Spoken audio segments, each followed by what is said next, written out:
Hello and welcome to part 3 of this video where I am attempting to paint a semi-abstract landscape, but due to technical difficulties and everything just taking too long, I have had to split in 3 parts. Okay, so last time we left off where I was painting this area, and now I want to do the second layer for this part of the water where this would be sort of reflecting. Again, if you need a reminder of what I'm trying to paint, it's similar to this one. It's not going to be exactly the same because each painting is different, like the techniques used make it so that each one is different, but it's going to have sort of the same idea that is behind this one. So we have the dark forest or dark towers that are on this side and they're reflecting on the water, and then here there's like a faraway forest, you know, like winter forest in the background. They're sort of fading, and I have the sky and then the water. So this could be a lagoon, this could be a sea. I think it's more, yeah, it could be like a sea, but I think, or maybe like a lagoon. Anyway, and as the previous 2 videos, this one is also going to be a bit rambly. So this is what I'm trying to do now over here. The blue bits, it depends whether I feel like doing them or not, but let's continue with this bit, and then we'll also work on the sky. Okay, so let's continue with this. Right, I need to wet my mix again because it's dried out. I'm filming everything during the same day. It's still the same day as before. It's just the afternoon now. So while I was waiting for the painting to dry, I actually had my lunch, so I had a late lunch. And now for some reason my throat is a bit itchy. Okay, so I've wet that area. I'll grab a bit more pigment, so we'll get the brown Van Dyke over here, and this is watered down Payne's Gray. And I'll also grab a bit of Payne's Gray as well, to just have it ready for our mix. There. Okay, so like I said, I don't want to do exactly the same thing as I have in my original painting. I am liking the contrast, the simplicity of it all. It's one thing that I always like when I start my paintings, how like when they're very basic, very simple, well, I don't know if simple, but very minimalist, I absolutely love it. But then I continue going, so we'll continue going on this one as well. I am wetting this area again with a clean brush and clean water. Although, yeah, it's not too clean now. I realize my brush is not too clean, but it's fine, you know. It actually, this is going to add some texture to the sky around here. I'll add a bit of this as well. So a bit more pigment. Oops.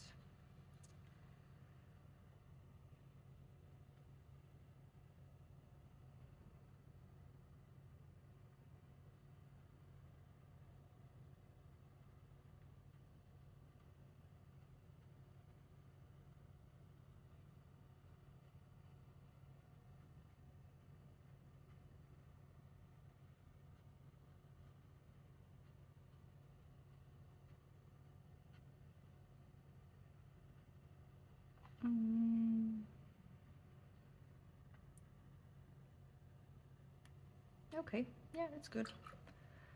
Although it's almost the same height as this one now. I don't know if I'm too happy with it, so I'll just remove a bit with my rag.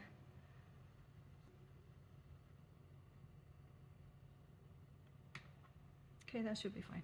I'll leave it for now. And I will do the bottom bit. Oh, actually, I think, yeah, I'll wet my paper a bit. So I use my small brush and clean water.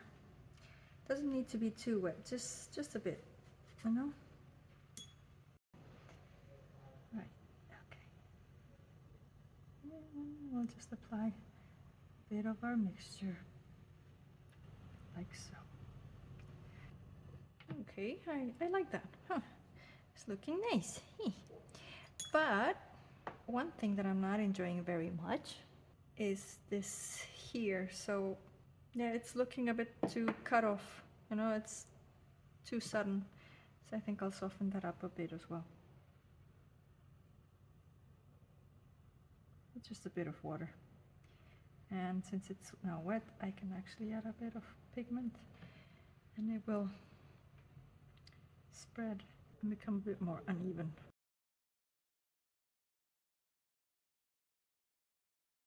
While I wait for this to dry, we can start working on the sky, and that's going to be quite a lot of fun. At least I find it a lot of fun. Right, so I have my indigo and I have my mixture here, my other mixture here. And what I'll do is, I don't want the water, like the colors, to be spreading all over. Okay, I will grab this one, this medium flat brush, rinse it a bit, and I'll just start doing like random strokes. Try not to go all the way to the top. You want to keep this space, remember? It needs to breathe. So here, like that, just go random, you know, wherever you want to just apply a bit of water. Then I'll grab my other brush, my size 8. I'll rinse it. And I'll have my small one rinsed as well at the ready. And let's start first with a medium one, with a medium brush. And I'll grab a bit of this mix here. So that's the Payne's Gray with a Brown Van Dyke. On the area that I've wet the paper, I am going to apply a few dots of paint with my brush, and with the other one I'm going to pick up water and go over the dots to soften the areas. I am also going to apply some indigo color on the wet areas.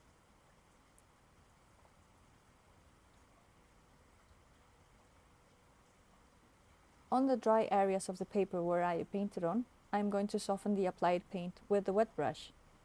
I am going very softly. I don't want there to be any harsh lines. I have to think of how clouds look in real life. They tend to have a mix of very soft edges and some slightly harder. That is what I am trying to achieve. For me, the best way to do this is by using 2 brushes at the same time. One with paint and the other one with clean water, so you can soften the paint on the go. Now, as you can see, this area is a bit concentrated, like I started in the middle, and it's looking like 3 different parts in the painting. So in order to avoid that, I am going to spread the sky a bit more. So I'm going to do a bit more clouds on the sides as well. Always checking that I'm not coming out of my boundary zone, so to speak. I want to leave the white space around the painting so that the painting can breathe. In order to make the clouds more interesting, I am using 2 colors, the same ones I used for this painting. You could use different colors if you want. Simply keep in mind what the focal point of your painting is going to be, the sky or the landscape below. So if you want the sky to simply complement the rest of the landscape, then try not to use colors that are too bright or contrasting, because this will inevitably grab the eye. But of course, I'm not saying this would be wrong. At the end of the day, it's your painting and you are free to express yourself how you like.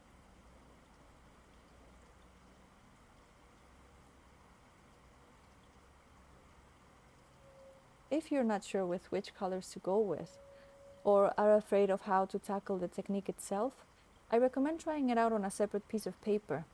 Just make sure you have a jar with clean water and 2 brushes, as well as a paper towel or rag to clean them. You can also do a light sketch of the cloud outlines in pencil to help you. And then just give it a go. There is no pressure. Remember that clouds are unique and kind of random, so be playful and let your intuition guide you. And if it doesn't come out right the first time, just keep on trying. How do you think I learned? It was trial and error, baby. Trial and error.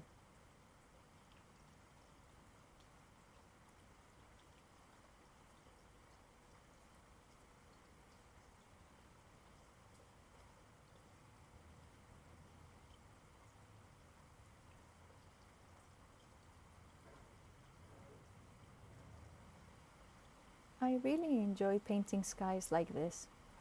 I find it a very relaxing and even meditative practice. My mind is usually very chaotic and noisy, and when I do this, I can feel it slowing down the more I am painting. Painting itself for me is a relaxing activity, but not always. Yet this specific technique never fails to quiet my mind. Do you find that you also get lost in your thoughts while you paint? Or do you end up feeling more stressed at the end of the exercise? It has happened to me before, where I've painted and because it wasn't coming out as I wanted, I ended up being more stressed out.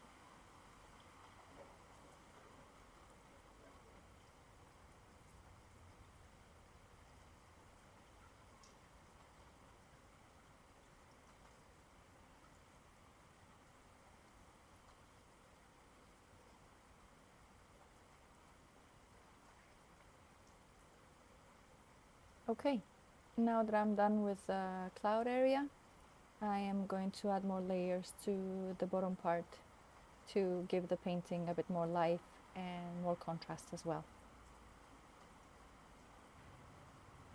And I'm gonna go with my mix. This one here, I'm going to leave this one here for now. And I'm going to do some dry applications.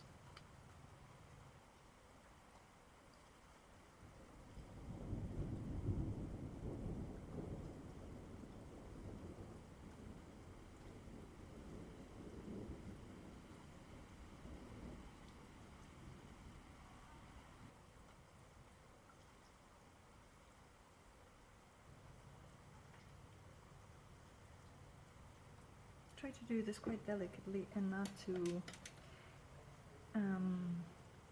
overfill it, overdoing it and overfilling it. And then soften as needed with the other brush.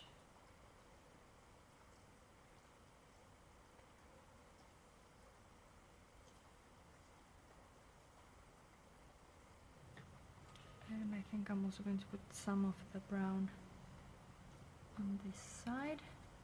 So I'm just wetting it just a bit. I'm not super soaking it, just a bit there. I can do some, apply some brown lines.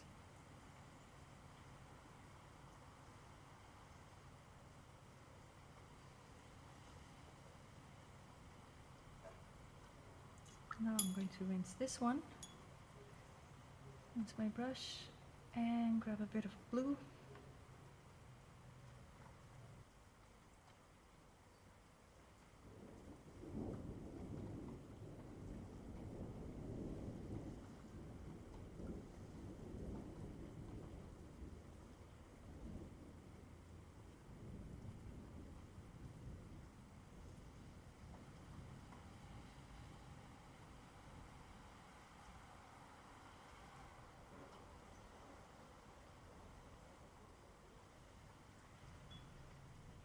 Now I need a bit of the gray mixture that I had here. It needs to be very watered down though. And just for the side of the brush,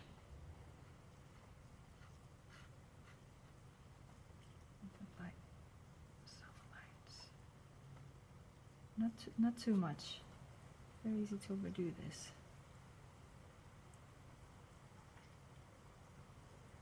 I think we're almost done.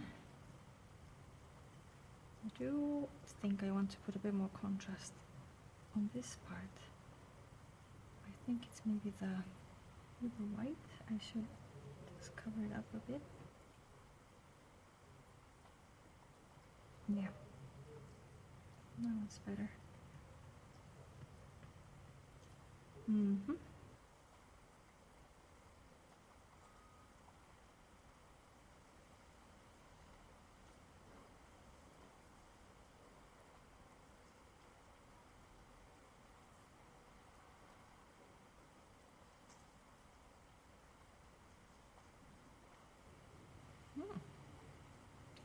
Yep, looking good, looking good. I like it.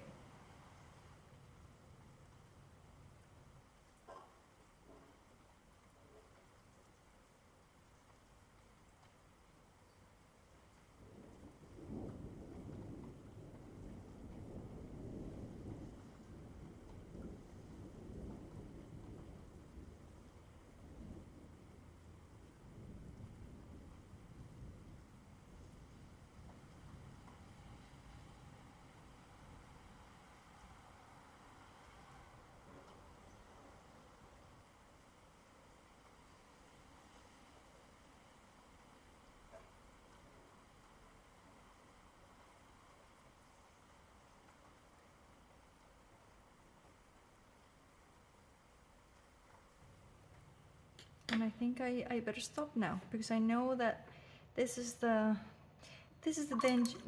dangerous bit where I will start overworking things. It's very easy to fall in that trap, because you just want to continue painting and painting and painting, and then you don't have any paper left, any white area left. So let me just sign it.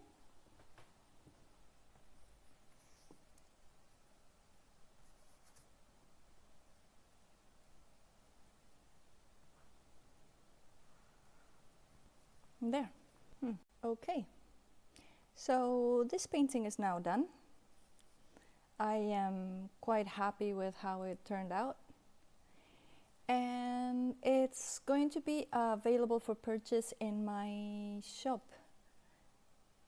So if you'd like to give this piece a nice loving home, you can find my shop in my website at 21kittens.com, where you'll find some of my other work as well.